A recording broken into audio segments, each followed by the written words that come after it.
Hello everyone. In this video, we will see handwritten notes of PT 365. In last video, we have covered the topic which is health, जिससे कि हर साल 2-3 question आते ही हैं prelims में. And in these videos, we are not doing rote learning. Here we are focusing on conceptual clarity, जिससे कि आपको चीज़ें समझ आए. बिकॉज डायरेक्ट क्वेश्चन कभी नहीं आएगा. बहुत सारे लोगों का ये इशू रहता है कि डायरेक्ट हम जो पढ़ के जा रहे हैं वो नहीं आ रहा है. ऐसा आएगा भी नहीं कभी. बट आप पीटी में जो चीज़ें दी हैं उन्हें अगर आप समझ के पढ़ेंगे, आपको मतलब पता होगा, तो आप अच्छा कर पाएंगे एग्ज़ाम में. तो यहाँ तक अपन ने देख लिया था, ये पूरा हेल्थ का पार्ट है. ये पूरे नोट्स एक बार मैं स्टार्टिंग में ही बता देता हूँ. मेरा टेलीग्राम चैनल है जिसका मैं लिंक पिन कमेंट में दे दूंगा. आप वहाँ जाके नोट्स डाउनलोड कर सकते हैं. मैंने ऑलरेडी अपलोड कर दिए हैं हेल्थ एंड बायोकेमिस्ट्री के, और इसके आगे की भी मैं जल्दी अपलोड कर दूंगा 2-3 दिन में ही. Space technology, IT and computer, और इसके अलावा जो भी alternate energy and miscellaneous topic जो भी हैं.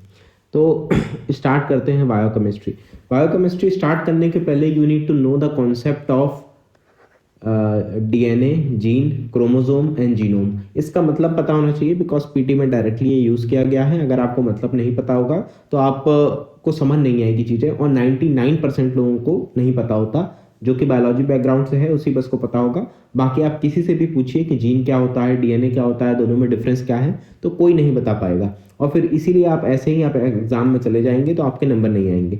तो सबसे पहले अपन देखते हैं डीएनए क्या होता है. एक बार मैं एक एक करके सारी चीज़ें बताऊंगा और फिर सबका अपन रिलेशन देखेंगे कि मतलब क्या, एक फाइनली अपन समराइज कर लेंगे. तो सबसे पहले डीएनए एक डबल हेलिक्स स्ट्रक्चर होता है, यानी कि 2 इस तरह के स्ट्रैंड होते हैं जो डबल हेलिकल स्ट्रक्चर में होते हैं. And this DNA contains genetic instruction.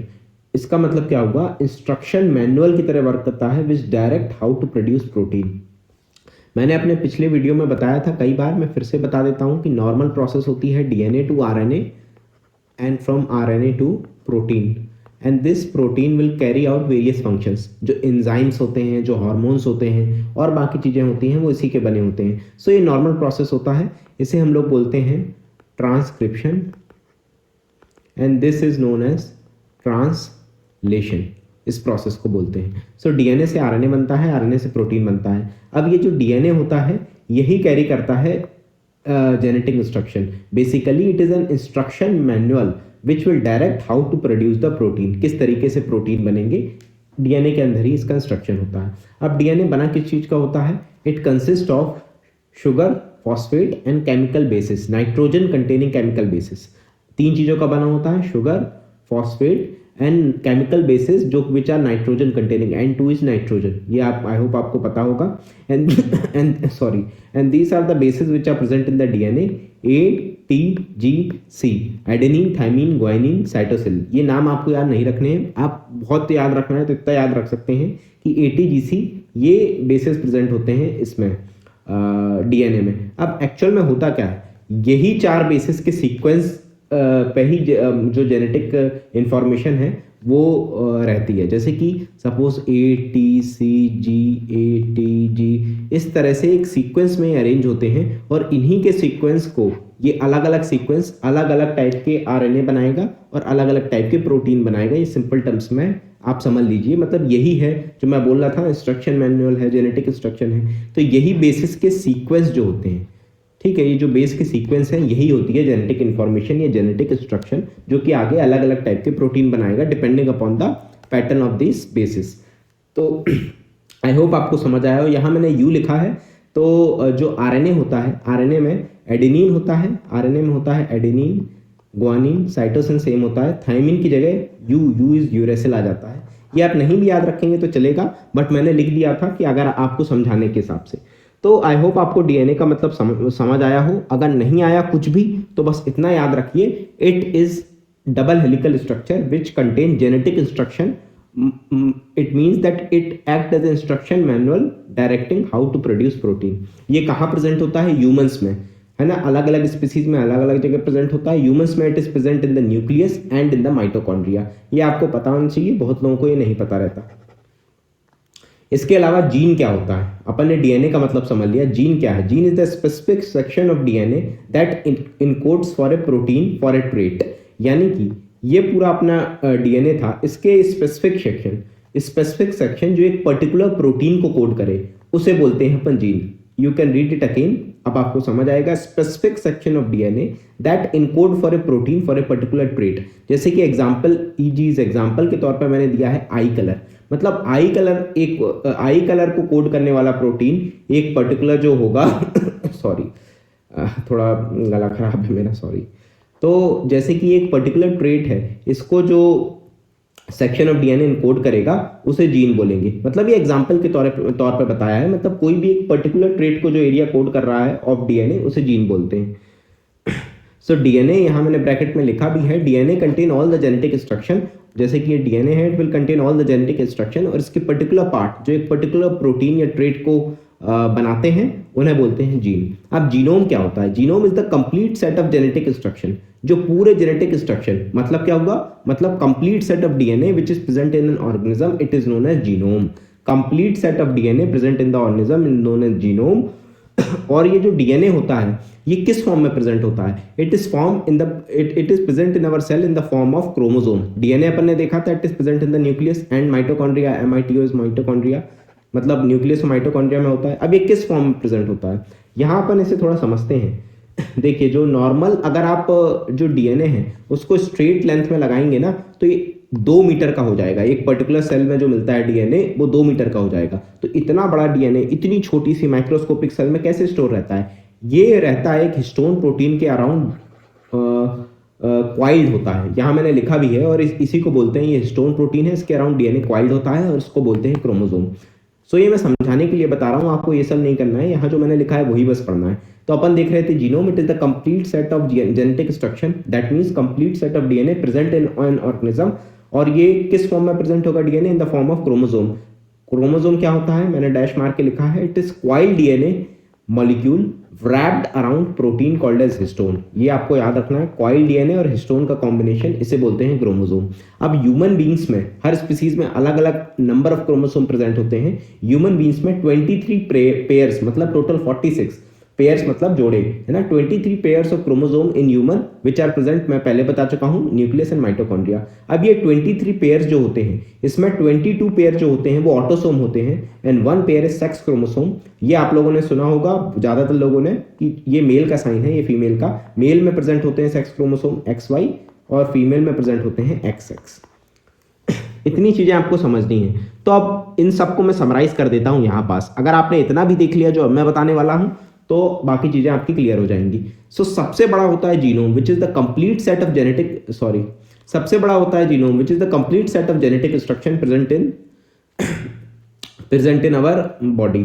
उसके बाद ये किस चीज का बना होता है, किस फॉर्म में प्रेजेंट होता है जेनेटिक इंस्ट्रक्शन?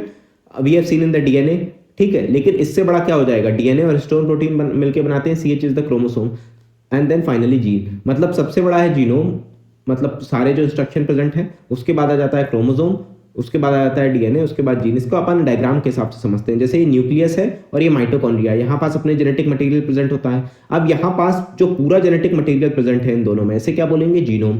अब अगर इसको या इसके किसी एक पार्ट को ले लें तो ये आ जाता है क्रोमोसोम। क्रोमोसोम क्या होता है? DNA plus histone protein. अब ये जो क्रोमोसोम है, इसके अगर अपन एक पार्ट को ले लें तो क्या आ जाएगा यहाँ पास? हिस्टोन प्रोटीन साथ में डीएनए। अब ये डीएनए है, और डीएनए का एक पार्ट जो एक पर्टिकुलर प्रोटीन या पर्टिकुलर ट्रेट को कोड करता है उसे बोलते हैं जीन। तो ये सीक्वेंस लेवल है, सबसे बड़ा ये, उसके बाद ये, उसके बाद ये, उसके बाद ये। अगर आप इतना ये डायग्राम और ये फ्लो चार्ट भी देख लेंगे तो आपको बेसिक क्लैरिटी मिल जाएगी। अब आ जाते हैं टॉपिक्स में जो दिए गए हैं PT 365 में। अगर आपको ऊपर की चीजें समझ आई तो ये बहुत जल्दी हो जाएगा। जीन एडिटिंग, जीन क्या होता है? Part of the chromosome which encodes for a particular trait. अब जीन एडिटिंग मतलब उसमें कुछ चेंज लाना। तो जीन एडिटिंग क्यों करेंगे? अगर आपको एक पर्टिकुलर डिजायर्ड ट्रेट चाहिए, सपोज यहाँ पास है ये डीएनए है, ये एक जीन है जो एक पर्टिकुलर ट्रेट को कोड करता है, पर्टिकुलर फीचर को कोड, ट्रेट मतलब फीचर जैसे आई कलर वगैरह, इसको कोड करता है। उसमें अपन को चेंज लाना है तो अपन जीन एडिटिंग करेंगे। It is change DNA sequence at 1 और मोर पॉइंट।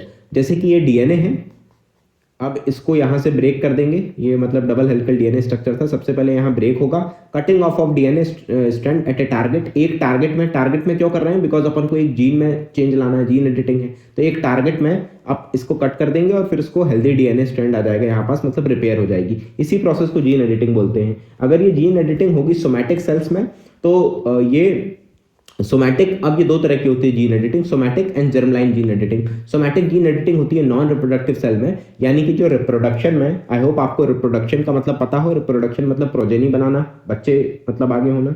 तो अगर ये नॉन रिप्रोडक्टिव सेल में होगी, जैसे लीवर, लंग, किडनी, ब्रेन, ये सब, तो इसे बोलते हैं सोमैटिक। जर्मलाइन जीन एडिटिंग क्या होती है? In the reproductive cell which is the sperm and egg. And ये क्योंकि जर्म लाइन से रिप्रोडक्टिव सेल में हो रही है germline gene editing, so it will pass down to the future generation. अब इसकी टेक्निक्स क्या होती हैं? मतलब टेक्निक किस चीज की? जीन एडिटिंग की। जीन एडिटिंग क्या होता है? Let us do the active recall. ये अपना डीएनए था, इसका एक पार्ट था जो एक पर्टिकुलर ट्रेट को कोड कर रहा था, इसे अपन जीन बोलते हैं। इसको एडिट कर देना यानी इसमें चेंज लाने को बोलते हैं जीन एडिटिंग। इसकी टेक्निक्स क्या क्या होती हैं? पहले पुरानी वाली देख लेते हैं। ZFN is the zinc finger nucleus and talons. इसके अलावा मेगा न्यूक्लियस, नाम से पता चल रहा है मेगा है मतलब it will cut the long section of DNA. ये तीनों पुरानी टेक्निक है जो यूज करते थे, बट नाम आपको पता होना चाहिए। ZFN which is the zinc finger nucleus, talons and the mega nucleus. आजकल क्या यूज करते हैं? आजकल यूज करते हैं CRISPR-Cas9, बिकॉज ये ज्यादा चीप है, ज्यादा अच्छी, ज्यादा एफिशिएंट है, ज्यादा इजिली अवेलेबल है। अब इसके स्टेप्स क्या होते हैं CRISPR-Cas9 के? इसमें जो Cas9 होता है ना, ये न्यूक्लियस की तरह वर्क करता है। न्यूक्लियस की तरह वर्क करता है मतलब ये कट लगाता है जीन में, मतलब जो अपना पार्ट में आपको कट लगाना है वो Cas9 के थ्रू होता है। अब Cas9 को पता कैसे चलेगा कि कहाँ कट लगाना है? उसके लिए सबसे पहले एक gRNA होता है। gRNA is the guided RNA, which will guide the Cas9, which is a nuclease, to specific SP is the specific spot of the DNA, and this Cas9 then will cleave this specific spot of DNA। मतलब जैसे कि suppose यहाँ पास ये एक gene है, यहाँ पास आपको cut लगाना है, तो गाइड RNA जो होगा वो गाइड करेगा Cas9 को इस स्पेसिफिक स्पॉट में, जिससे कि यहाँ पास कट लगा दे। एक बार कट लग गया तो क्या होगा? एक बार कट लग गया मतलब डीएनए डैमेज हो गया, जीन में डैमेज हो गया, तो डीएनए रिपेयर मैकेनिज्म अपनी सेल स्टार्ट कर देगी। डीएनए रिपेयर मैकेनिज्म दो तरह के होते हैं, NHEG which is the non homologous end joining, then other one is SDR which is the homologous directed repair. इसमें ये SDR में आप एक नया जेनेटिक सीक्वेंस इंट्रोड्यूस करते हैं। मतलब ये एक डीएनए है, यहाँ जीन है, gRNA which is the guided RNA guide the Cas9 to put the cut in this gene. यहाँ पास जीन हुआ, इसके बाद आप एक नया जेनेटिक सीक्वेंस इंट्रोड्यूस करेंगे जो यहाँ के बाइंड हो जाएगा, इसे बोलेंगे होमोलोगस डायरेक्टेड रिपेयर। दूसरा आ जाता है non homologous end joining repair. ये अपने आप होती है, इट इज एरर प्रोन, जिसमें कि सेल ऐड करती है या फिर रिमूव करती है कोई बेस को। बेस मतलब जो अपन ने देखे थे एडेनिन, थाइमिन, ग्वानिन, साइटोसिन, इस बेस को या तो ऐड करती है या रिप्लेस करती है, तो इसे बोलते हैं नॉन होमोलोगस एंड ज्वाइनिंग। ये इतना इंपॉर्टेंट नहीं है, डायरेक्ट नहीं पूछा जाएगा बिकॉज ये बहुत कॉम्प्लेक्स है, बट पीटी में दिया था फिर इसलिए मैंने बता दिया। आप अगर इतने एरिया को नहीं भी याद रखेंगे तो चल जाएगा, यहां तक आप याद रखिए कि डीएनए रिपेयर हो जाएगा। बट आपको इसका फंक्शन पता होना चाहिए CRISPR-Cas9 का, कि एक गाइडेड RNA होगा which will guide the Cas9 which is a nucleus, जो कि कट लगाता है जीन में या डीएनए में एक पर्टिकुलर स्पॉट में, और वो कट लगाएगा, फिर डीएनए रिपेयर मैकेनिज्म होगा सेल का, जिससे कि डीएनए रिपेयर होगा या जीन रिपेयर होगा और उसमें कुछ चेंज आ जाएंगे, और इसी को बोलते हैं जीन एडिटिंग। ये भी याद मत रखिए, फालतू का लिखा है। अब इसका यूज कहाँ होगा? जीन एडिटिंग का यूज कहाँ होगा? मैंने बताया था अगर आपको जीन का मतलब पता हो तो आपको जीन एडिटिंग का यूज आप कॉमन सेंस से बता देंगे, because gene is a part of the DNA which will encode for a particular trait, एक पर्टिकुलर फीचर को इनकोड करेगा। तो वो फीचर अगर आपको चेंज करना है, इसलिए आप जीन एडिटिंग कर रहे हैं, तो कोई भी फीचर को आप चेंज कर सकते हैं। जैसे कि लाइफ स्टॉक है, लाइफ स्टॉक मतलब जैसे कि सपोज लैम्ब ले लीजिए, इसमें मायोस्टेटिन एक जीन होता है, इसको एडिट किया गया। इस मायोस्टेटिन जीन का काम क्या होता है? मसल ग्रोथ कराना। इसको एडिट करके ऐसा बना दिया गया जिससे कि मसल ग्रोथ बढ़ जाए बाय 30%। इसी तरह हेल्थ में यूज होता है। हेल्थ में यूज ये हो सकता है जेनेटिक डिसऑर्डर में। जेनेटिक डिसऑर्डर क्या होता है? जैसे कि for example sickle cell anaemia is genetic disorder. इसमें जो नॉर्मल अपना जीन है वो अल्टर हो जाता है। कौन सा जीन अल्टर हो जाता है? The gene which will code for a haemoglobin. Haemoglobin is a protein, आपको पता होगा, ये आरबीसी रेड ब्लड सेल में मिलता है हीमोग्लोबिन प्रोटीन, जो कि ऑक्सीजन कैरी करता है। अब यही मैं बात कर रहा हूँ, कॉन्सेप्ट आपको पता होना चाहिए। वहां इतना नहीं दिया होगा कि वहां बस इतना दिया होगा कि सिकल सेल एनीमिया में आरबीसी सिकल सेप की हो जाएंगी। पीटी में इतना बस दिया होगा, बट आपको पता होना चाहिए क्या होता है। तो सिकल सेल एनीमिया अपन यहाँ देखते हैं, इसमें इस तरीके का म्यूटेशन होता है कि एक जीन मतलब क्या, अगेन मैं 8-10 बार रिपीट कर चुका हूँ, जीन मतलब क्या है। जीन मतलब a part of A DNA which will encode for a particular trait और पर्टिकुलर प्रोटीन। तो उस वाले जीन में म्यूटेशन हो जाएगा जो कि हीमोग्लोबिन बना रहा था। Haemoglobin, this is the sign of haemoglobin. Haemoglobin का काम, haemoglobin is found in the RBC. RBC the red blood cell, one type of blood cell, ठीक है। ब्लड बना होता है, मैंने इसके पहले वीडियो में बताया था जब मैं हेल्थ पढ़ा रहा था कि ब्लड बना होता है of plasma and of cells. Plasma liquid part होता है, सेल्स अलग अलग टाइप की होती हैं, मेनली होती हैं red blood cell, white blood cell and platelets. तो रेड ब्लड सेल के अंदर जो प्रोटीन प्रेजेंट होता है हीमोग्लोबिन, इसका काम होता है कैरी ऑक्सीजन, यानी ऑक्सीजन कैरी करता है to various organ of our body, ठीक है। तो अब यहां पास क्या हो जाता है, सिकल सेल एनीमिया में ये जो हीमोग्लोबिन बनाने वाला जीन है इसमें म्यूटेशन हो जाता है, जिससे कि ये जो हीमोग्लोबिन कहाँ मिल रहा है, आरबीसी में, इसमें म्यूटेशन हो गया तो आरबीसी में चेंज आएगा और आरबीसी सिकल शेप की हो जाती है। सिकल शेप की हो जाएंगी आरबीसी, तो आरबीसी बॉडी से, सिंपल टर्म्स में आप समझे तो बॉडी से डिस्ट्रॉय कर देती है और ऑक्सीजन कैरिंग कैपेसिटी भी कम हो जाती है। ये आप कॉमन सेंस से बता सकते हैं, इसीलिए मैंने दो ही वर्ड यहाँ लिखे हैं कि हीमोग्लोबिन वाले जीन में अल्टरेशन हुआ, इसलिए आरबीसी में इफेक्ट होगा, सिकल शेप की हो जाएंगी जिससे बॉडी डिस्ट्रॉय कर देगी और ऑक्सीजन कैरिंग कैपेसिटी में भी फर्क पड़ेगा। तो अपन देख रहे थे जीन एडिटिंग का यूज। अब अपन ने देखा हेल्थ में इसका यूज है कहां, जेनेटिक डिसऑर्डर में। क्यों होगा जेनेटिक डिसऑर्डर में यूज, अब आप खुद सोचिए, 1 मिनट पॉज करके वीडियो। बिकॉज जैसे कि सिकल सेल एनीमिया है, इसमें एक जीन में म्यूटेशन हो गया है, तो अपन इस म्यूटेशन को ठीक कर देते हैं, इस जीन को एडिट करते हैं और यहाँ जो म्यूटेशन हुआ है उसे हटा के ठीक कर देते हैं। यही किया गया और इस थेरेपी को बोलते हैं बिरसा 101। ये नाम दिया गया ऑन द नेम ऑफ भगवान बिरसा मुंडा, आपने नाम सुना होगा। तो Birsa 101 it is a gene editing therapy for sickle cell anemia. इसके अलावा एग्रीकल्चर में यूज कर सकते हैं, बायोफ्यूल में यूज कर सकते हैं, बायो रिमीडिएशन में यूज कर सकते हैं।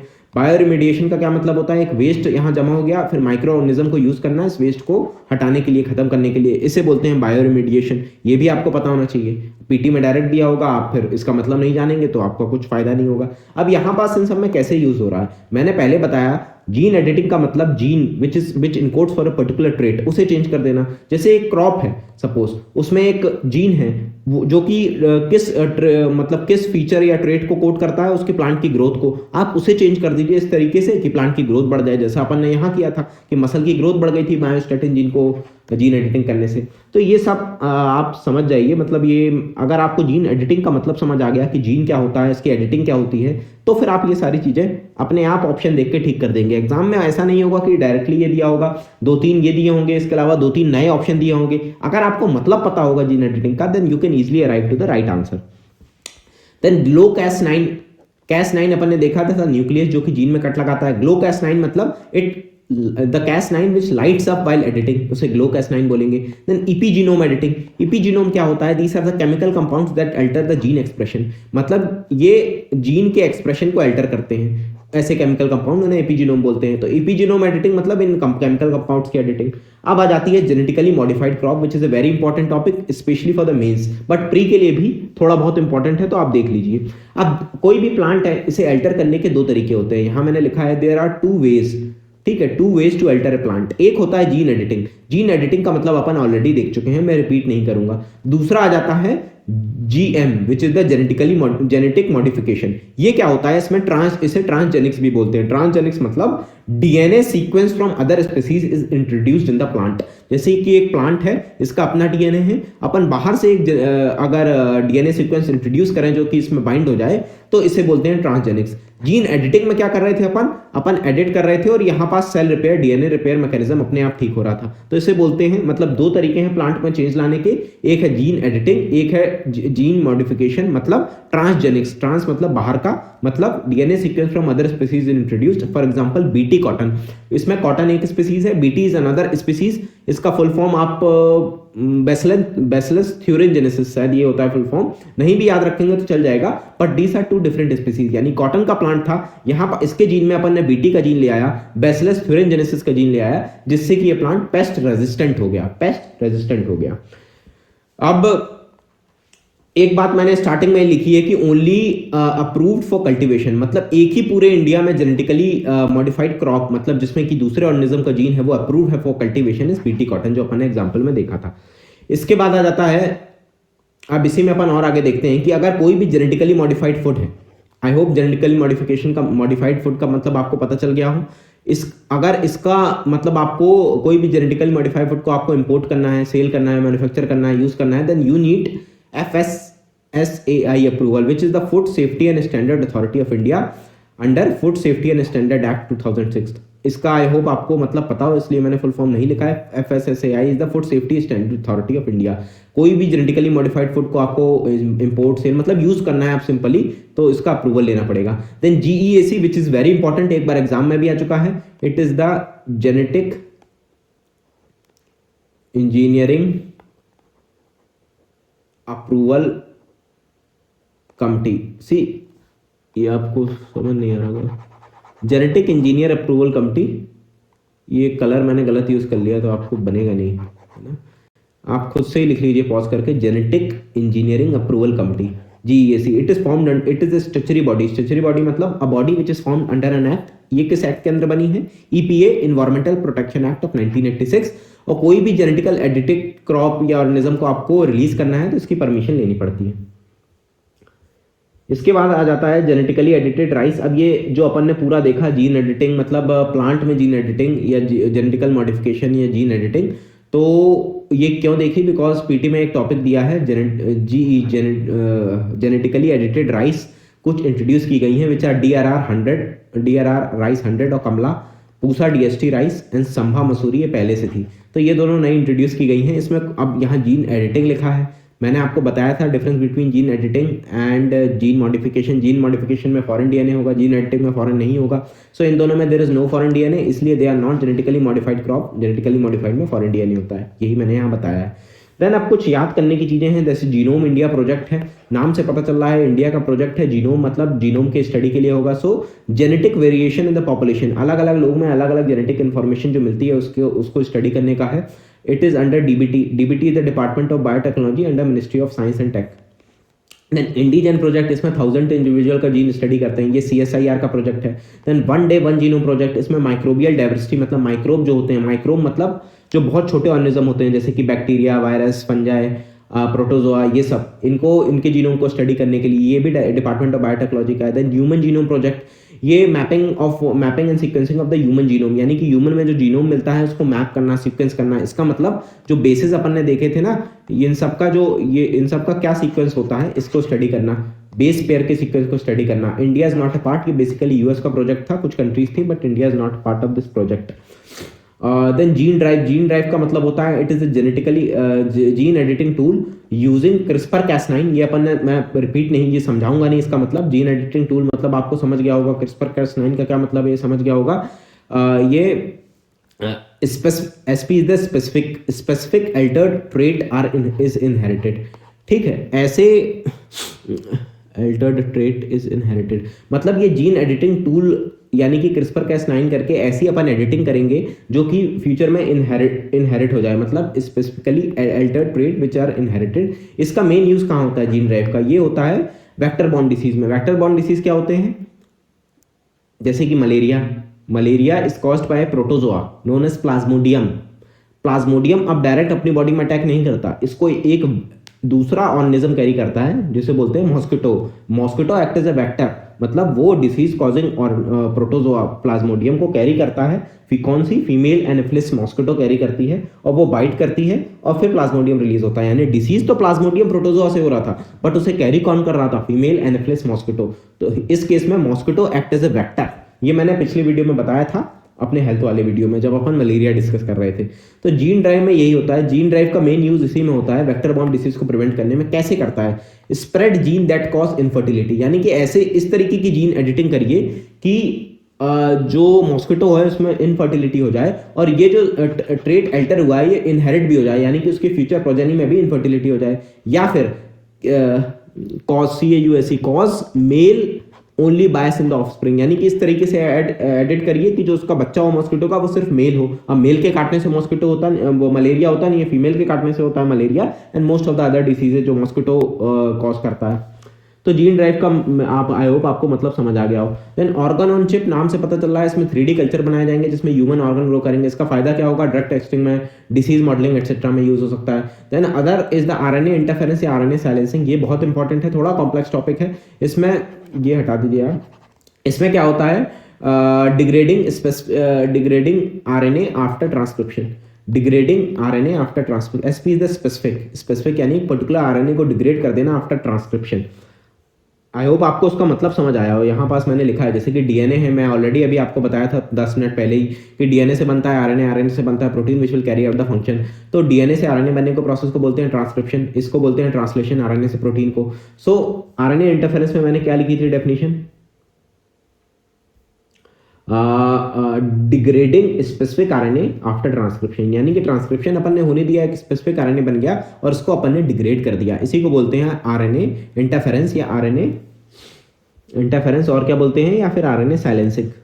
तो ये इसका मेन यूज कहाँ है, इसका एक मेन केस स्टडी कहाँ है, tobacco plant is infested by nematodes, और जो कि इसको डिस्ट्रॉय कर देते हैं टोबैको प्लांट को, मतलब यील्ड कम कर देते हैं। So tobacco plant is attacked by the nematode, और इसी को प्रिवेंट करने के लिए अपन आरएनए इंटरफेरेंस टेक्निक यूज करते हैं, आरएनए साइलेंसिंग टेक्निक यूज करते हैं। इसमें करते क्या है, जो नीमाटोड होता है, नीमाटोड इज अ पेस्ट, इसके आरएनए को साइलेंस कर देते हैं जिससे कि यह डिस्ट्रॉय हो जाता है। मतलब ये अपने आरएनए का काम क्या है, आरएनए का काम है प्रोटीन बनाना जो कि फंक्शन कैरी आउट करेगा। अब नीमाटोड के आरएनए को डिस्ट्रॉय कर देंगे तो प्रोटीन नहीं बन पाएगा, कोई फंक्शन नहीं होगा, तो ये खत्म हो जाएगा, नीमाटोड इफेक्ट नहीं कर पाएगा टोबैको प्लांट को। तो ये कैसे होता है यहाँ पास मैंने समझाया है, इतना इंपॉर्टेंट नहीं है बिकॉज ये थोड़ा थोड़ा ज़्यादा कॉम्प्लेक्स है, बट फिर भी आप एक बार जल्दी से देख लीजिए। अपन ये क्या करते हैं, एक डबल स्टैंडर्ड आरएनए को इंट्रोड्यूस करते हैं। अभी अपन ने ऊपर देखा था कि नॉर्मली डीएनए डबल स्टैंडर्ड होते हैं, आरएनए सिंगल स्टैंडर्ड होते हैं, बट यहाँ पास अपन एक डबल स्टैंडर्ड आरएनए को इंट्रोड्यूस करते हैं which is complementary. Complementary to what, complementary का मतलब क्या होता है, मतलब सपोज ये एक स्ट्रैंड है आरएनए का और ये दूसरे का है, अगर ये एक दूसरे के पास जाए या बाइंड हो जाए तो इसे बोलते हैं कॉम्प्लीमेंट्री। अब ये कॉम्प्लीमेंट्री किससे होगा, ये कॉम्प्लीमेंट्री होगा to the nematode RNA. Nematode का जो सिंगल स्टैंडर्ड आरएनए होगा उसके कॉम्प्लीमेंट्री अपन एक डबल स्टैंडर्ड आरएनए इंट्रोड्यूस कर देंगे। अब इसमें होगा क्या, कहाँ इंट्रोड्यूस करेंगे, प्लांट में, प्लांट सेल में, टोबैको प्लांट में। ये अंदर जाएगा टोबैको प्लांट की सेल में और एक एंजाइम होगा which is known as dicer. Dicer enzyme इस बड़े से कॉम्प्लीमेंट्री डबल स्टैंडर्ड आरएनए को छोटे छोटे डबल स्टैंडर्ड आरएनए में डिवाइड कर देगा। ये भी डबल स्टैंडर्ड है यानी कि दो स्टैंड के बने हैं, ठीक है, ये एक सिंगल स्टैंड, ये डबल स्टैंड, ये भी डबल स्टैंडर्ड रहेंगे कि इन्हें क्या बोलेंगे, एसआई आरएनए और एमआई आरएनए यानी कि स्मॉल और micro RNA.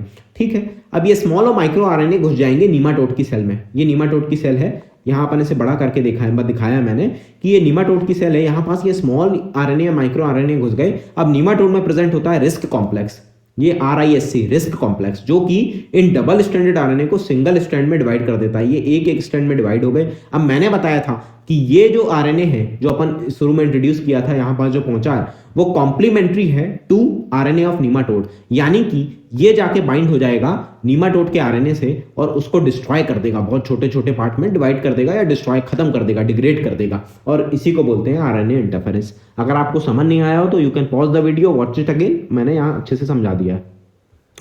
Then pan genome क्या होता है, genome sequence of many individual of same species, एक ही स्पीसीज के बहुत सारे इंडिविजुअल के जीनोम सीक्वेंस को पैन जीनोम बोलते हैं। Then hi fi sequencing technology, it is for long sequence reading. Sequence का मतलब यहाँ आई होप आपको समझ आ रहा हो, मतलब जो अपन ने नाइट्रोजन बेस देखे थे ना, जो उसकी सीक्वेंस किस तरीके से अरेंज है उसे बोलते हैं। तो लॉन्ग सीक्वेंस रीडिंग, अगर लंबे लंबे सीक्वेंस को पढ़ना है तो टेक्नोलॉजी हाई फाई, इसका नाम है हाई फाई सीक्वेंसिंग टेक्नोलॉजी।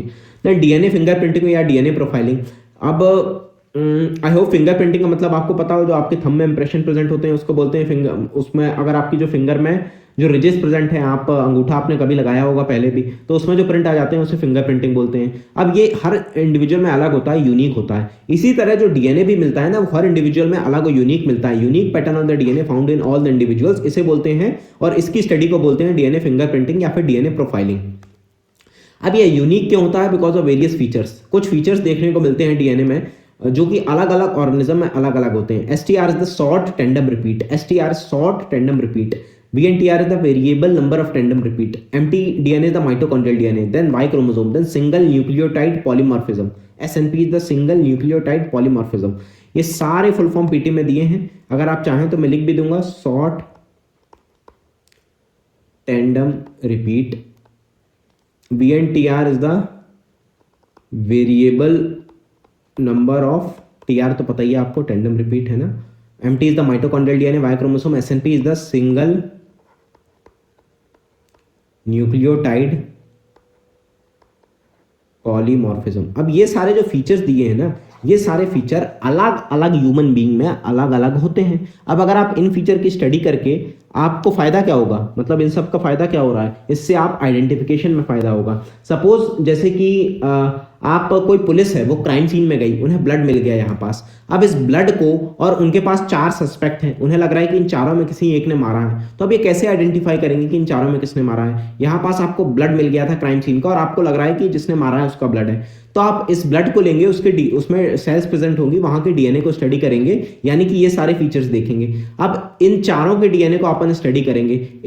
अब ये जो डीएनए के जो सारे फीचर्स बताए थे, सब में अलग अलग होते हैं। जिनका डीएनए इससे मैच हो जाएगा मतलब उसने मारा है। इस तरीके से इसका यूज होता है। इसका यूज मतलब पेरेंट डिस्प्यूट में भी हो सकता है और भी बहुत जगह हो सकता है। यहाँ मैंने आपको समझाने के लिए बताया था। मतलब जहां जहां आपको आइडेंटिफाई करना है एक पर्टिकुलर इंडिविजुअल को, तो आप इसको यूज कर सकते हैं मेथड को। ठीक है, आई होप मैं अगेन रिपीट कर देता हूँ, थोड़ा कॉम्प्लेक्स है ये चीज़। डीएनए फिंगरप्रिंटिंग का मतलब क्या होता है, मतलब हर इंसान का, हर ह्यूमन बीइंग का डीएनए अलग अलग होता है, जैसे फिंगरप्रिंटिंग अलग अलग होती है। तो उसका फायदा क्या होगा आइडेंटिफिकेशन में। अब अलग अलग यूनिक पैटर्न किसकी वजह से होता है, ये सब है। इसके अलावा भी और चीज़ें होती हैं, ये मैंने मेन चीज़ें बताई हैं जो दी हैं पीटी में, कि इन सब की वजह से अलग अलग होता है। ये सारे फीचर हर इंसान में अलग अलग होते हैं, बट उस इंसान के यूनिक होते हैं। ठीक है। देन जंपिंग जीन या ट्रांसफरेबल एलिमेंट का मतलब होता है DNA sequence move from one location to other, जैसे कि म्यूटेशन मतलब change in the DNA sequence.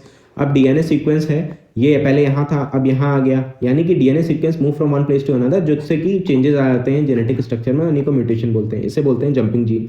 Then CAR T which is the chimeric antigenic receptor T cell, ये बहुत इंपॉर्टेंट है। ये न्यूज में क्यों है, बिकॉज नई कार्ट थेरेपी बनाई गई है which is the NEX next CAR19 therapy and Qartemi therapy. These both are for the blood cancer. ठीक है, next CAR19 and the Qartemi therapy both are for the treatment of the blood cancer. ये है CART therapy. अब CART therapy होती क्या है, अपन जल्दी से समझ लेते हैं। ये काफी कॉम्प्लेक्स है, बट फिर भी मैंने सिंपल करके बताया है। जैसे अपना आपका हाथ है, आपका नहीं मतलब सपोज किसी का हाथ है, यहाँ से आपने ब्लड निकाला, ब्लड में प्रेजेंट होती हैं टी सेल्स। ये मैंने अपने पिछले वीडियो हेल्थ वाले वीडियो में बताया था कि क्या होती हैं टी सेल। मैं ओरली एक्सप्लेन कर देता हूँ। ब्लड बना होता है प्लाज्मा और का, जो कि लिक्विड पार्ट होता है, और ब्लड सेल्स का। ठीक है, ब्लड सेल्स में 3 तरह की मेनली होती हैं, platelets, RBC and WBC। WBC is the white blood cell.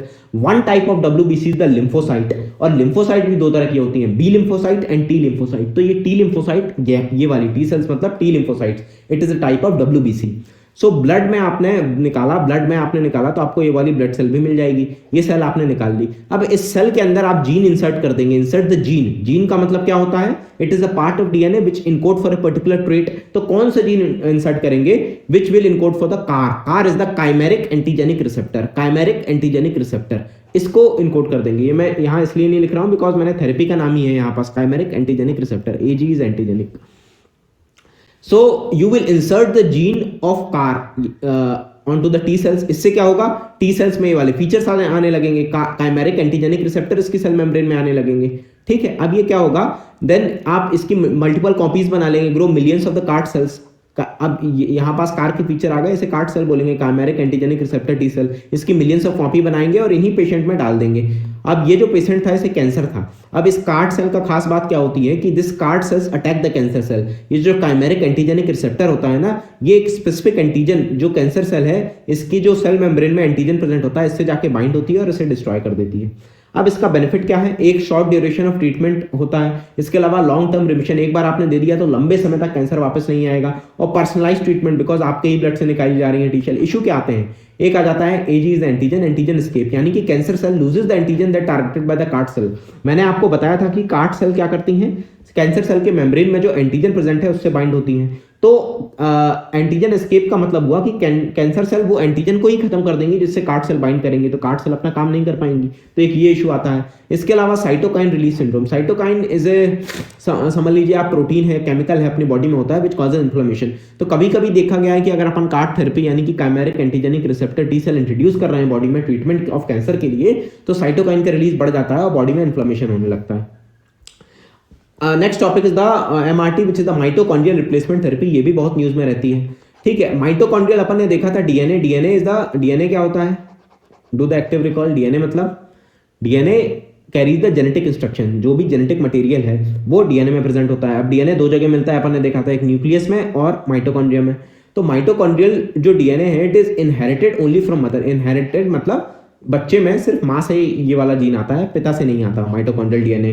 ठीक है, जो माइटोकॉन्ड्रियल डीएनए होता है वो बस माँ से आता है। अब सपोज माँ का माइटोकॉन्ड्रियल डीएनए डिफेक्टिव है, डिफेक्टिव इन द सेंस कोई डिसीज करा रहा है, उसमें कोई म्यूटेशन है, तो अपन को क्या करना है, अपन को ये कोशिश करनी है कि बच्चे में माँ से वो जीन ना आ पाए। तो ये कैसे करेंगे, इसी को बोलते हैं माइटोकॉन्ड्रियल रिप्लेसमेंट थेरेपी। इसमें करते क्या है, पेरेंट सेल लेते हैं। पेरेंट सेल किसकी सेल लेंगे, मदर की, बिकॉज मदर बस से ही आ रहा है माइटोकॉन्ड्रियल डीएनए। तो पेरेंट की सेल लेंगे and we will remove nucleus from it, nucleus को रिमूव कर देंगे। इसके बाद न्यूक्लियस ये जो रिमूव किया है इसे एक डोनर सेल में डाल देंगे। तो एक ये पेरेंट की सेल हो गई, ये एक डोनर सेल लेंगे और उसमें न्यूक्लियस डाल देंगे। इससे फायदा क्या हुआ, मदर में जो डिफेक्टिव माइटोकॉन्ड्रिया प्रेजेंट था उससे अपन बच गए। अपन को करना क्या था, डिफेक्टिव माइटोकॉन्ड्रिया को हटाना था किसी तरीके से। तो अपन ने क्या किया, मदर से न्यूक्लियस निकाल लिया, माइटोकॉन्ड्रिया यहीं छोड़ दिया और इस न्यूक्लियस को डाल दिया एक डोनर सेल में। यही यहां मैंने लिखा है, nucleus put in a donor cell from this its own nucleus is removed. यानी कि आपको डोनर सेल में मदर का न्यूक्लियस डालना है तो इसका न्यूक्लियस पहले आपको रिमूव करना पड़ेगा। मदर का डाला, माइटोकॉन्ड्रिया इसका हुआ, ठीक है। तो सेल ये डोनर सेल है। सो आई होप आपको समझ आया हो मैं क्या कह रहा हूँ, है ना। मैं थोड़ा जल्दी बता दिया इसको मैंने। पेरेंट सेल है जो मदर की सेल है, इससे अपन ने न्यूक्लियस रिमूव किया। क्यों रिमूव किया, बिकॉज इसमें डिफेक्टिव माइटोकॉन्ड्रिया था, तो अपन इसको नहीं चाहते थे इनहेरिट हो ये बच्चे में, तो अपन ने न्यूक्लियस रिमूव किया। अब इसको बाहर निकाल लिया न्यूक्लियस को। अब एक डोनर सेल ली, डोनर सेल से इसका न्यूक्लियस बाहर निकाला और मदर का जो रिमूव किया था वो उसमें डाल दिया। तो यहाँ जो न्यूक्लियस होगा वो किसका होगा, वो होगा आपकी ओरिजिनल मदर का। और ये जो माइटोकॉन्ड्रिया है ये किसका होगा, ये मदर का नहीं होगा बिकॉज इट इज डिफेक्टिव, ये होगा डोनर का। इसी को बोलते हैं माइटोकॉन्ड्रियल रिप्लेसमेंट थेरेपी या फिर 3 पेरेंट बेबी। 3 पेरेंट क्या होंगे, एक तो फादर हो गया, दूसरा हो गया मदर जो मतलब ओरिजिनल मदर थी, और तीसरा डोनर है ना, जो अपन ने डोनर यूज किया था। अगला आ जाता है स्टेम सेल। स्टेम सेल 2 तरह की होती हैं, which is the pluripotent stem cell and the adult stem cell. Pluripotent stem cell भी 2 तरह की होती हैं, एक होती है एम्ब्रियोनिक, एक इंड्यूस्ड। एम्ब्रियोनिक यानी एम्ब्रियो में मिले, इंड्यूस्ड मतलब आपने आर्टिफिशियली इंड्यूस्ड किया है सेल को to become the pluripotent stem cell. Pluripotent stem cell का मतलब क्या है, ऐसी स्टेम सेल जो कि हर तरह की सेल बना दे। यानी कि ये एक सेल है, ये प्लूरीपोटेंट स्टेम सेल है, ये सब बना देगी, ब्रेन, किडनी, लंग, लीवर, सबका सब बना देगी। एडल्ट स्टेम सेल क्या होती हैं, they convert to specific species, specific cell. यानी कि एडल्ट स्टेम सेल बहुत सारी सेल तो बना देंगी लेकिन एक ही टाइप की बनाएगी, for example skin cell, neural cell etcetera. अगला टॉपिक आ जाता है phenotype. Phenotype is mixture of the genotype plus environment. यानी कि एक तो आपके जो भी फीचर्स आ रहे हैं, आप कैसे हैं, आपकी हाइट कैसी है, जो भी आपके फीचर हैं, आपके नहीं मतलब हर किसी के, हर स्पीसीज के, प्लांट के, कोई भी एनिमल के, माइक्रो ऑर्गेनिज्म के, वो किससे डिटरमाइन होते हैं, वो डिटरमाइन होते हैं एक तो आपके जेनेटिक मटेरियल से और दूसरा आप कैसे एनवायरनमेंट में रह रहे हैं। तो phenotype is the observable physical characteristic of organism. जैसे कि आपकी हाइट सपोज ले लीजिए, ये डिटरमाइन होगी बाय द जीनोटाइप, आपकी जेनेटिक मटेरियल से, और दूसरा बाय द एनवायरनमेंट। अब फिनोम इंडिया प्रोजेक्ट है, इसके अंदर फिनोम इंडिया नेशनल बायोबैंक बनाया जा रहा है, जिसमें कि जीनोम प्लस लाइफस्टाइल, लाइफस्टाइल मतलब एनवायरनमेंट या इन सब का impact will be studied in 1000 person, जिससे कि हेल्थ ट्रेजेक्टरी देखी जाएंगी। मैं अगेन रिपीट कर देता हूं, एक प्रोजेक्ट है फिनोम इंडिया प्रोजेक्ट, इसके अंदर फिनोम इंडिया नेशनल बायोबैंक बनाया जाएगा। इस बायोबैंक में क्या स्टोर करेंगे, आप देखेंगे genetic characteristic plus lifestyle and the environmental impact of on thousands of individual, जिससे कि उनकी हेल्थ ट्रेजेक्टरी देखी जाएंगी। अगला आ जाता है बायोकेमिकल मार्कर। बायोकेमिकल नाम से पता चल रहा है, बायो मतलब बायोकेमिकल मतलब केमिकल, बायोकेमिकल मार्कर। मार्कर मतलब क्या होता है, जो किसी एक चीज को इंडिकेट करे। जैसे कि कोलेस्ट्रॉल इंडिकेट्स हार्ट डिसीज, यहाँ मैंने लिखा भी है, जैसे cholesterol indicates heart disease. Cancer के भी मार्कर होते हैं, जैसे कि आपने किसी का ब्लड निकाला और उसमें पीएसए ज्यादा है, PSA is the prostate specific antigen, तो इसमें प्रोस्टेट कैंसर का रिस्क बढ़ा हुआ आएगा, मतलब इसमें प्रोस्टेट कैंसर हो सकता है अगर ये पीएसए ज्यादा है। मैं फॉर एग्जांपल बता रहा हूँ, याद नहीं रखना है आपको। सो मार्कर मतलब किसी एक चीज को दर्शाता है, बायोकेमिकल मार्कर मतलब जो किसी एक चीज को दर्शाएं। देन बायो E3 पॉलिसी मतलब bio is for biotechnology, use of biotechnology for the environment, economy and employment. It is biotechnology का यूज है तो it is under department of biotechnology और ministry of science and technology, और इसके अंदर bio foundry network बनाया जा रहा है जहां पर जेनेटिकली इंजीनियर्ड ऑर्गेनिज्म होंगे। I will not explain you कि जेनेटिक इंजीनियरिंग ऑर्गेनिज्म का क्या मतलब होता है। इसका मतलब जीन एडिटिंग से बनाए हुए ऑर्गेनिज्म है ना। अब जीन एडिटिंग का मतलब आपको नहीं बताऊंगा बिकॉज मैं ऑलरेडी 2-3 बार बता चुका हूँ। सो इसके अंदर बायो फाउंड्री नेटवर्क है जिसमें के अंदर इंजीनियर्ड ऑर्गेनिज्म है, और इस ऑर्गेनिज्म का यूज कहाँ होगा, in environment, in economy, in employment, इन सबको प्रोवाइड करने में। Then final topic of biotechnology जो दिया है, it is deep is diverse epigenetic epidemiology partnership. अब कोई आप रैंडम पढ़ेंगे तो यहाँ ना एपिजेनेटिक का मतलब आपको नहीं पता होगा, आपको एपिडेमियोलॉजी का मतलब नहीं पता होगा, तो आप ये समझ ही नहीं पाएंगे क्या डीप है, आप रट के चले जाएंगे और आपको भूल जाएगा। एक सिंपल टर्म्स में मैंने यहाँ बताया है कि इसका क्या मतलब होता है, how the epigenetic impact the epidemiology. इसी को बोलते हैं डाइवर्स एपिजेनेटिक एपिडेमियोलॉजी पार्टनरशिप। अब एपिजेनेटिक क्या होता है, environmental impact of the gene, आपके जीन में एनवायरमेंट का क्या इम्पैक्ट है, इसे एपिजेनेटिक बोलते हैं। एंड इसी एपिजेनेटिक, ये जो इन्वायरमेंटल इम्पैक्ट ऑफ जीन होता है, ये कैसे इम्पैक्ट करता है epidemiology. Epidemiology is the spread and control of disease, यानी कि एपिजेनेटिक कैसे एपिडेमियोलॉजी को इम्पैक्ट करती है, इसको इस पार्टनरशिप में देखा जा रहा है। मतलब जो इन्वायरमेंटल इम्पैक्ट ऑफ जीएनए है वो कैसे इम्पैक्ट करता है डिसीज को, spread and control of disease को, इसी को डीप पार्टनरशिप में देखते हैं। आई होप आपको समझ आई हुई चीज़ें, ये बायोटेक्नोलॉजी का टॉपिक था। इसके बाद अपन कवर करेंगे, मैंने शायद इसमें लगाए भी होंगे, ये छोटे छोटे हैं, ये अपन कवर करेंगे। इसके बाद अपन अल्टरनेट एनर्जी कवर करेंगे, देन मिसलेनियस टॉपिक्स कवर करेंगे जो कि एक वीडियो में हो जाएगा। इसके बाद अपन देखेंगे we will see space technology, जिसमें मैं बहुत डिटेल में काफ़ी चीज़ें बताऊंगा बिकॉज स्पेस टेक्नोलॉजी जनरली लोगों को समझ नहीं आती। इसमें अपन देखेंगे कि वेरियस टाइप्स ऑफ ऑर्बिट्स कौन कौन से होते हैं, सैटेलाइट कितनी तरीके की होती हैं, इसके अलावा एक सैटेलाइट को कहाँ रखना है, कि क्या क्या चीज़ें उसकी डिटरमाइन करती हैं, उसके फंक्शन कैसे डिटरमाइन होते हैं सैटेलाइट के, ये सब देखने के बाद ही अपन आगे बढ़ेंगे। जैसे यहाँ अपन ने स्टार्टिंग में जीनोम, डीएनए है ना, ये सब देखा, क्रोमोसोम देखा, जीन देखा, इन सब का मतलब देखा, रिलेशन देखा, उसके बाद ही अपन आगे बढ़े जिससे कि अपन को चीज़ें समझ आ पाई। इसी तरह अपन आगे करेंगे। आई होप आपको वीडियो अच्छा लगा हो। Thank you all for watching the video.